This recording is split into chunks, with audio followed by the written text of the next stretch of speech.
Well, hello everybody. A special episode today as we look over one of France's greatest holiday, la Chandeleur, known as Candlemas in English, the Day of the Crêpes. But what is Candlemas and what makes it so great? Well, stay tuned as I briefly go over its history and then show you how to make these very crêpes. Unless you just want to know the recipe to stuff yourself. And in that case, skip to the timestamp in the description. In France and around the world, Candlemas is celebrated on the 2nd of February, which is 40 days after Christmas, the supposed birth of baby Jesus. According to the Gospel of Luke, this day therefore symbolizes the time when Jesus was brought to Jerusalem to be presented to God. As such, Candlemas is also called the Feast of the Presentation of our Lord Jesus. According to the Torah, it would have also been the day the Virgin Mary got purified after giving birth, hence why it's also referred to the Feast of the Purification of the Blessed Virgin Mary. Yes, there is a lot of names with a lot of words.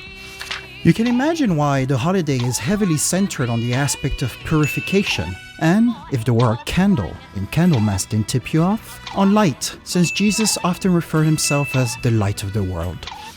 It is probably no coincidence that these celebrations occurred during February, since, from the ancient Romans' time, it had always been a period of purification. The word February itself coming from the Latin word febera, an ancient celebration focused on purifying yourself after too many orgies.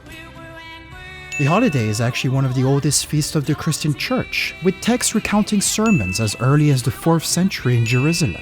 But at first it was a relatively minor celebration, likely because of a lack of crêpes.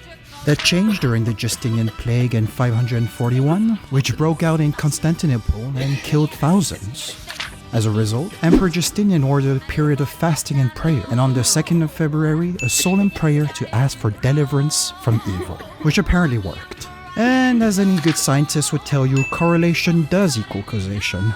The miracle was thus attributed to a celebration, and subsequently, Candlemas became much more important. But then, why crêpes?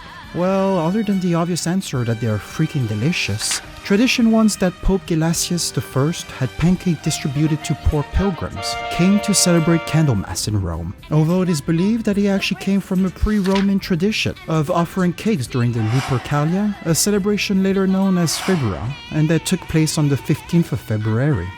Finally, its round shape and gold color is reminiscent of the solar disk, and thus symbolizes the return of spring after the cold and dark pit that is winter, but also reminiscent of the halo often depicted on portraits of saints.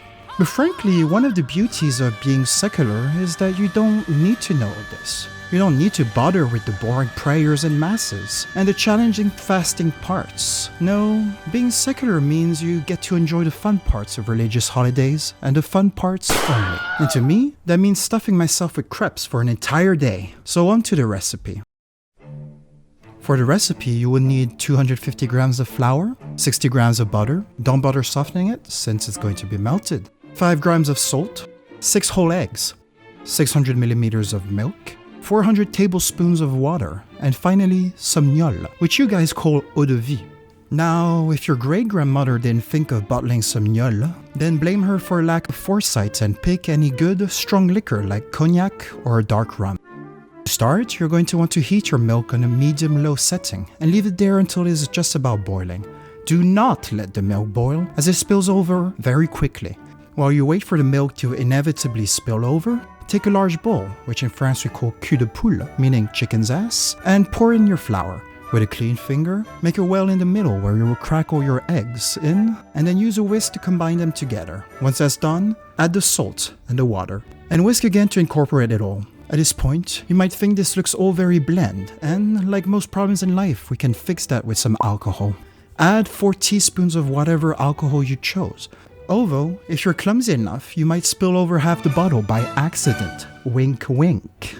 And now I can hear concerned mothers wondering if this recipe is safe for their precious blonde child. Well, I am no expert, but I'm pretty sure the alcohol burns off when you cook them. As far as I know, I've eaten these ever since I was a child, and while I am overweight, I am not a drunk. With your dough nice and boozy, and hopefully yourself too, you want to whisk again to combine all this together, and put this on the side while you take what's left of your milk after half of it poured over onto the floor. In the hot milk, you want to add the butter to melt it together into a buttery milk mixture. This is one of the particularities of this recipe, as the abundance of butter it demands ensures you do not have to grease your pan between each crepes, while giving them a delightful buttery taste. Once the butter is entirely melted, you want to slowly pour the milk mixture into your batter with one hand while vigorously whisking with your other hand. It is important that you whisk vigorously as to avoid forming lumps. And voila! If you're making exclusively sugary crepes, you can add a tablespoon of sugar or two just for taste, although your toppings should be sweet enough. Otherwise, you're done. Quick and easy, right? Covered, the dough should last a couple of days in the fridge, but don't keep it too long since it's raw eggs, milk, and flour. And now on to making crepes. And we can do that immediately because unlike most crepe recipes, this dough doesn't need to rest. For this, you want a shallow and wide pan. In France, most households have designated crepes pans just for that, which shows how seriously we take this holiday. I'm sure you can find a similar pan on Amazon. You want to set your heat on high and make sure your pan gets very warm. When your pan is hot enough, have your grandma lightly grease it since you're incapable of doing anything yourself. Quickly mix your batter to make sure flour didn't fall to the bottom, which I recommend doing regularly, and then take a huge scoop of batter, cover your hot pan, and just pour back into the bowl any excess dough. And now, you just have to wait. Eventually, the crepe will stick off the pan by itself, and that's when you pretty much know it's cooked. You can gently look under to make sure though. If you're clean, don't be shy and use your little fingers. And now that you're ready, confidently take the pan in your hand and firmly jerk it upward to beautifully flip the... Eh merde. Anyway, nothing editing cannot hide.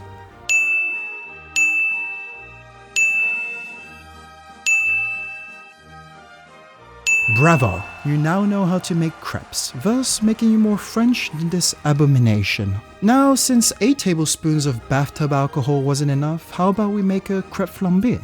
For this, pick a strong alcohol. In this case, I chose a dark rum, and warm it up on a low fire. Meanwhile, make another crêpe, which you will then cover with brown sugar while your mother refuses to leave the camera's field of view.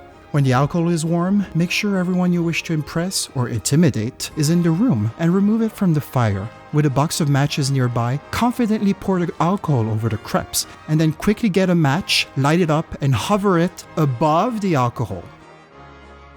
Here we didn't use all the rum because the crepe was for my 6-year-old nephew. Nevertheless, the flames are quite impressive, and if you still have your eyebrows left, you will definitely turn on your date. These crepes are a great way to spend a good afternoon with friends and family. They're quick, easy, and fun to make, and you could put a wide range of toppings on them. Jam, Nutella if you don't care about tropical forests, chocolate sauce, custard, fruits, more alcohol, fruits and alcohol, alcohol with alcohol, and more. Personally, I love covering my crepes with crème de marron, a delicacy that you might find in the hipster aisle of your hipster supermarket, or even just covering my crepes with brown sugar and then pouring the juice of half a lemon onto it to create a sweet and acidic, wondrous paste.